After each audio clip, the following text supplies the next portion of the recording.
Hello everyone, this is Yasin. I am in the Patriarchal Church of St. George.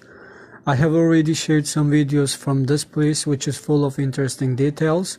Now I want to show you modern mosaics which are situated in the western side of the church. These three mosaic panels were installed in 2000, so they are not very old as many people think. The one in the middle is a depiction of Christ resting, who is flanked by two angels. This depiction of Christ is called Christ anapeson. Anapeson means reclining, and this famous icon is the image of Christ asleep awaiting resurrection. He is resting with always open eyes and watching people.